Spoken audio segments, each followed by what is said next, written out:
All right, welcome back to another week of the Wanna Be Friends podcast. Hello, thanks for joining us. Yeah, again, thanks. I'm glad that you guys are still around, still listening. They're sticking around for us. They are. So, what have you been up to?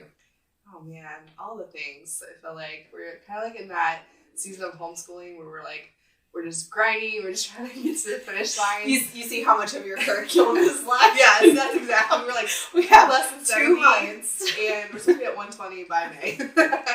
I was actually just talking about that with math this morning. It's like, I feel like we're doing really good in all the other things. But Ava's math, like, it's, I think about 2/3 done. Yeah. So. Hey, there's progress, right? There's progress, but. And we're homeschoolers, so we're allowed to, like, not do the whole book, right? On this one, I have to do the whole book, like, because we're starting different stuff next year, so I'm trying to like, really get through on that. But for Nora's, I feel like we're doing awesome. Like, it's it's a cakewalk. Oh, it's kindergarten, so yeah, it's kindergarten. We're like, let's draw our ABCs. She keeps saying, "Can I just skip this and just go to first grade?" Aww, hey, do it. She's getting it. I feel like that's how it is with one of my children. They're like, do we have to do this today? The other one's like, let's do all 5 lessons today so I can play Minecraft the rest of the week. I can be done with school if I just do all of it. I just do all of them right now, and then you can let me do whatever I want the rest of the week. I'm like, probably not. Well, and then I feel like we lost a week or so because we got deathly ill. Not really, but it felt like it at the time with the plague. Yeah, so one of the days I did make them do school, but then I was almost really died. count, So hey, what's 4 times 4? Yeah, so hopefully if you're with us, you've not been dealing with all the sickness this season. Like I feel like we have. I know. We haven't had this year. Knock on wood or whatever. But we haven't yet to deal with the flu. But I think it's just like the seasonal like allergy stuff. Mm-hmm. Out today, the day that we're recording this, it's supposed to be like 75 degrees or something crazy. Yes. Beginning of March, which is insane. Which is awesome. However, the onset of allergies that come with it. Yes. Well, and all the stuff's starting to bloom too. So oh my goodness, if you deal with allergies, like this is your time, man. Here we go. Time to not shine. So you probably hear it in my voice. I'm feeling a man today. That's probably why. All right, Sarah, what are we talking about today? I don't know. What are we talking about today? We are going to talk about discipleship. The idea for this one came from a sermon recently, and talking about how there's multiple aspects of discipleship. One is that we are being discipled by Jesus, and that we are growing in our relationship and continuing to grow, develop, and learn and be more like Jesus. And then the other side is that, to truly fulfill that role, we are then going and making disciples also. Yeah.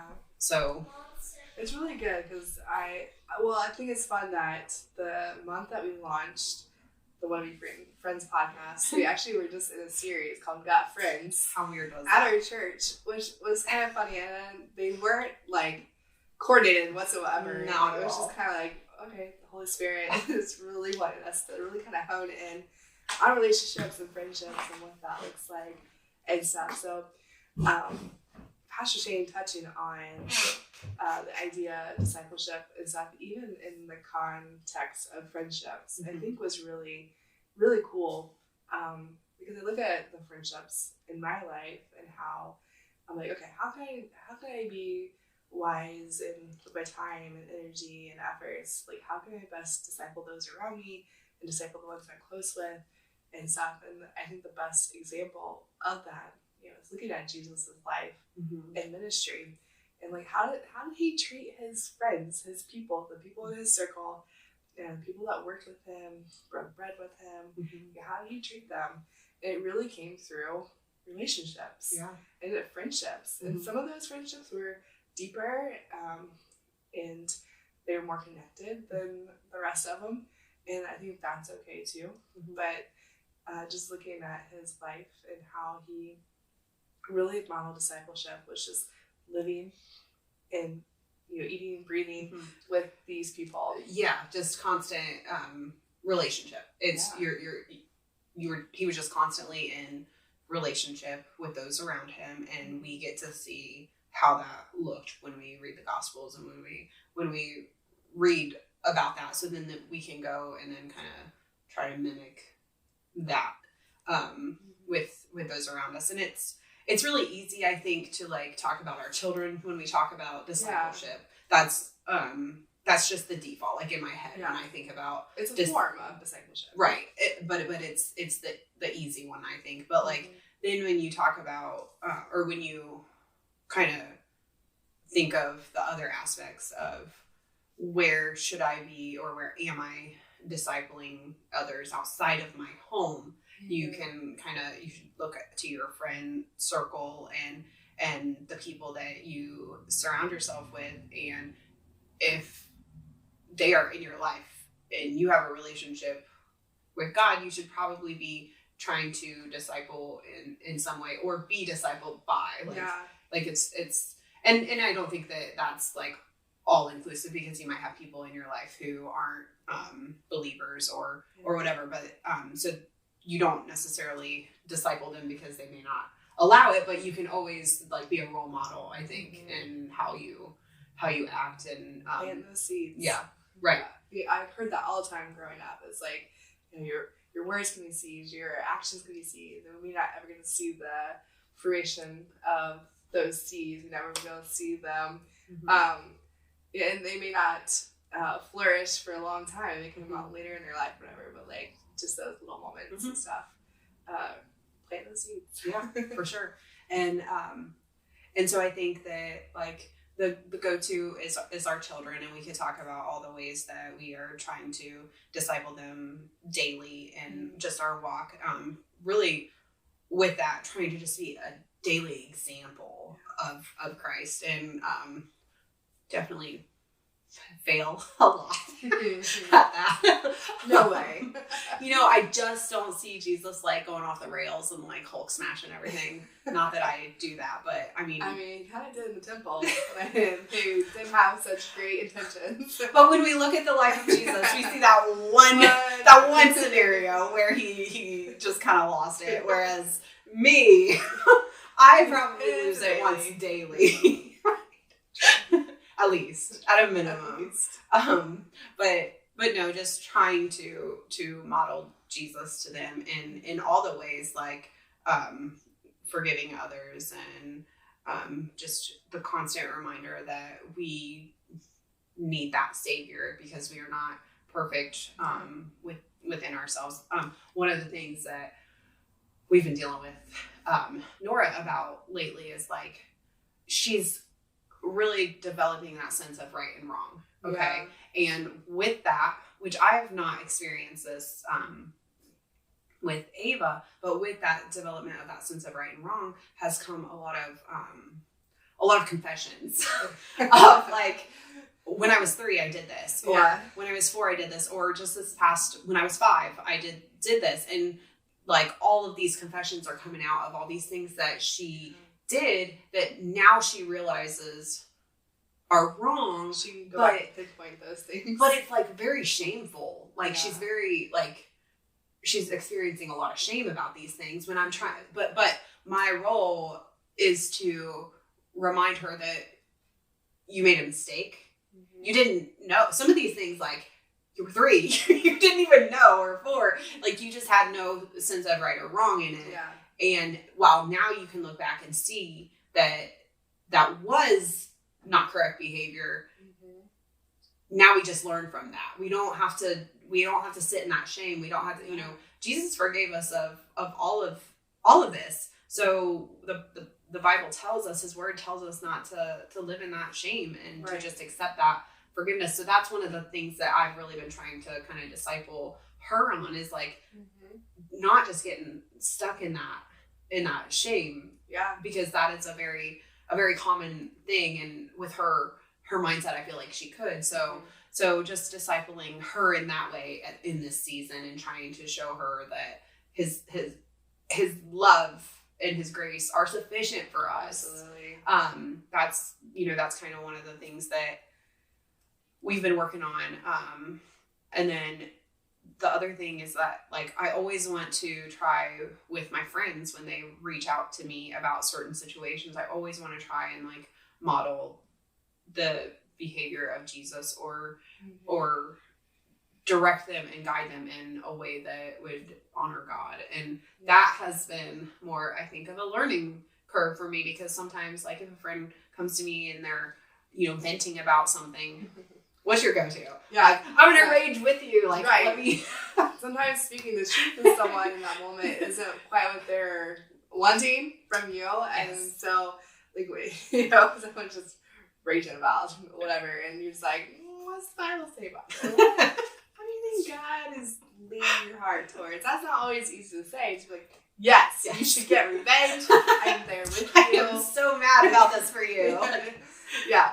And there's a balance to, like, really, kind of come alongside. Yes. And be like, hey, I understand your frustration, or I understand you're upset about this. But I have had to learn not to feed the fire. Yes. Like, because that's something that I think I used to be really bad about. Like, oh, well, I wouldn't deal with that, and blah, blah, blah. Exactly. And like, you make it... take it on, yes. on your own personal vendetta. Instead, I can use, like, different phrasing that's more like, I really understand why you would feel that way, and I'm sorry that you feel that way. But, let's either look at the positives of the situation, or let's look at the person's heart behind this. That person's heart, and that they didn't. So, like, trying to learn myself as I'm helping to kind of disciple. Do you ever find, like, the things that you say to a friend who's going through a difficult moment, and you're trying to help, like, turn it around or whatever, when you find yourself, when you are the frustrated party, you're like, what would my friend say to me right now? Because I feel like that's a part of discipleship that, as much as we try to mentor and disciple others, I feel like often I'm more blessed in those seasons than maybe I feel like I am to others. I feel like you're like an iron sharpening iron kind of situation, where I feel like those friendships really kind of pour back into me more so than, like, I gotta keep up, because I'm like, don't bless me here. Well, I think that too, those relationships, when you have somebody who's going to speak truth to you, those are the relationships that you want, especially as an adult believer, someone who's really trying to honor God with their life. You want someone to speak truth over you. You don't want someone to make you feel better or make you comfortable. You want someone who is going to correct you if you need corrected, and all of that. So yes, those relationships are definitely way more of a blessing, I think, as far as they're painful, but, like, important. Right? Yeah. Like, to be told, like, no, wait a second, I think there's some sin in your anger here. That's not immediately what you want to hear. Or, if you're like, oh my gosh, maybe my spouse got into this argument, I just don't understand why you can't see it my way. And you're like, hold on. Wait a second. And I would say that you are probably the person who does that the most for me. Oh, really? Yeah. Well, because I think that people, like, if I get on a roll about something, I'm probably not the easiest person to shut down. No. But I know that there are times that I will send you these insane messages where I'm just, like, straight venting. And sometimes for my type of personality, because I process as I speak, that is all I need sometimes. Sometimes I just need to get it out. Yeah. And a lot of the times when I get it out, I can then correct myself even. But because you're seeing the words, you're like, that's probably not okay. Or, like, I'll be messaging you and be like, I know that I'm all the way wrong right now. I know that I'm way overreacting. But I just have to say. And then I'll go into it. And you will be very good about, like, hearing me out, letting me get that off of my chest, knowing that I know I'm wrong, probably. And so you don't correct the things that I've already, like, stated, hey, I know I'm wrong here. Right. But I think you try and just bring me off that ledge, right? Mm-hmm. And I think that Like, I just need you to back off, because you're giving me an anxiety attack by being so close to me. I can't even imagine. Come over here to my side.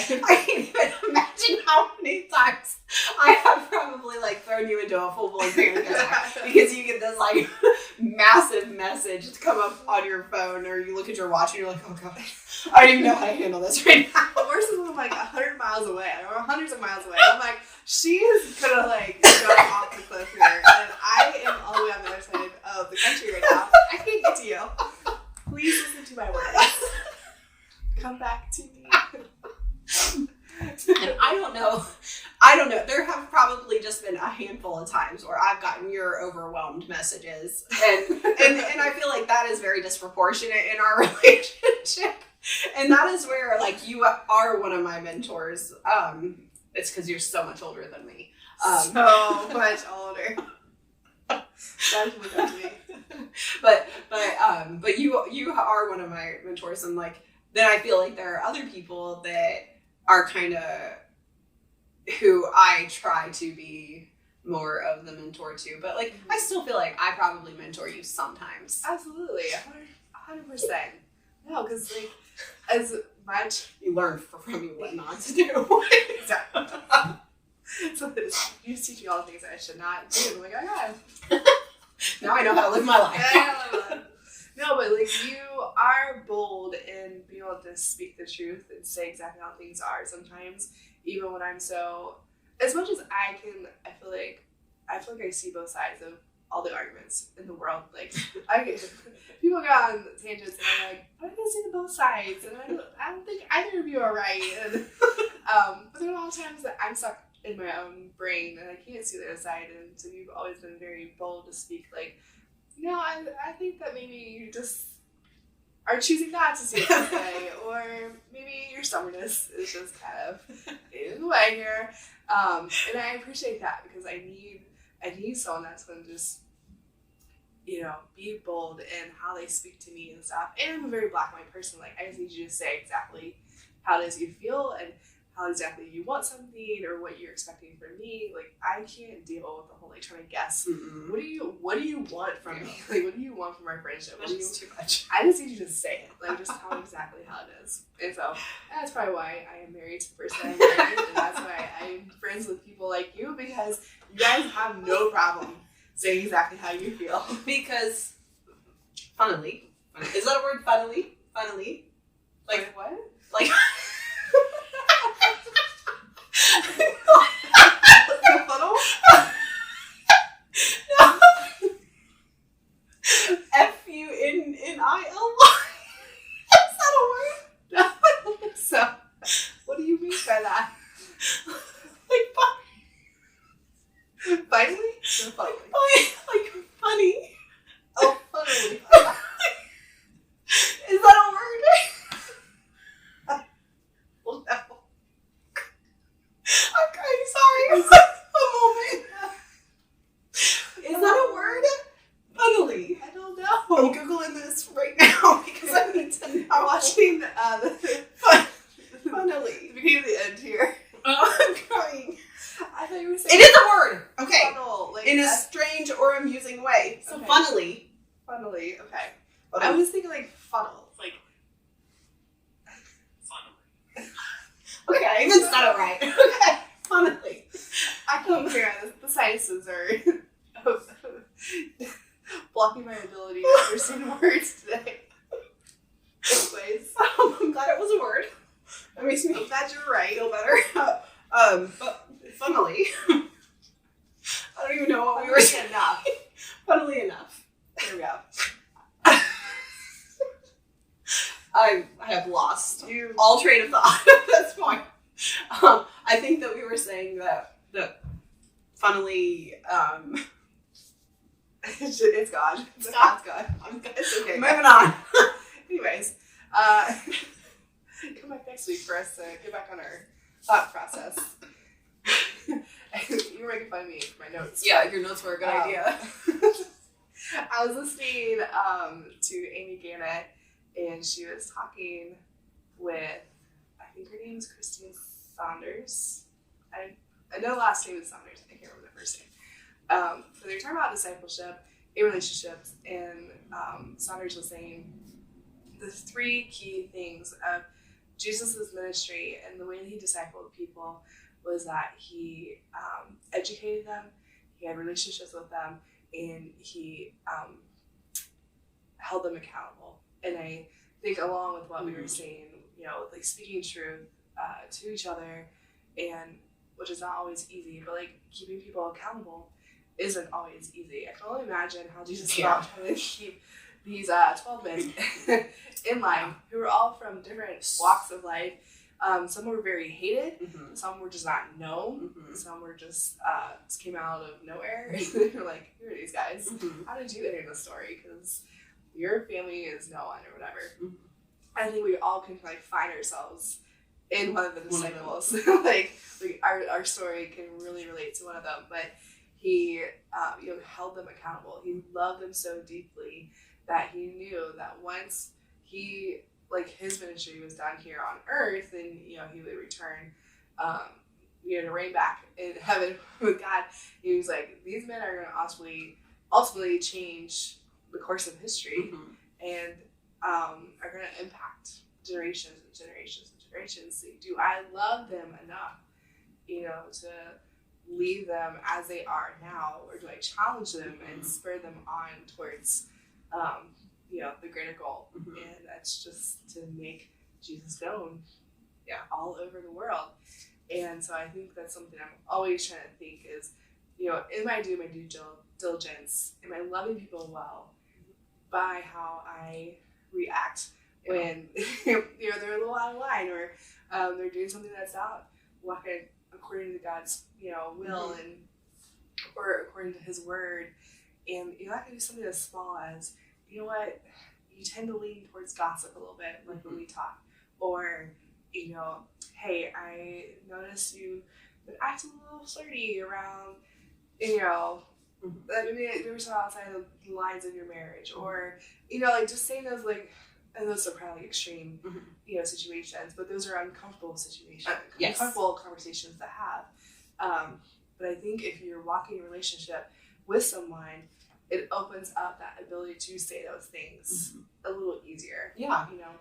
It's when you are in a relationship like that, it is your responsibility to encourage the other person to be the best version of themselves that they can be, and that is being corrected when they need corrected. And I mean, even like, you're really good about like complimenting me, not compliment. Yeah, that's the right word. But like, you cheer me on when you feel like I'm doing something well, or anything along those lines, that you're proud of me, and you make it known also. And so I think that's part of that role too. But like, it's almost like, I mean, being a parent, like you correct your kids when they need corrected because you love them. Yes. Like it's correction out of love, because I don't know how many times I've had to tell my kids, like, I'm not correcting you to just get after you or to be upset, but because I know that I want you to be able to live these lives that honor God and that are the best of you that you can be. Yeah. And that's what God does to us. Yeah. And that's what we should do for those around us who are also trying to live their lives for God also. Absolutely.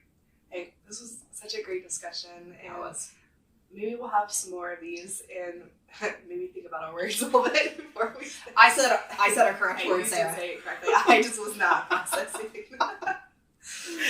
Anyways, thanks for having this conversation. I think it's important, and if you guys have any ideas of things that you want to hear more on this podcast, we'd love to hear from you guys. You can leave a comment, send us a DM. Yeah, one of those things, we love to hear from you guys. But until next time, we'll see ya. Bye.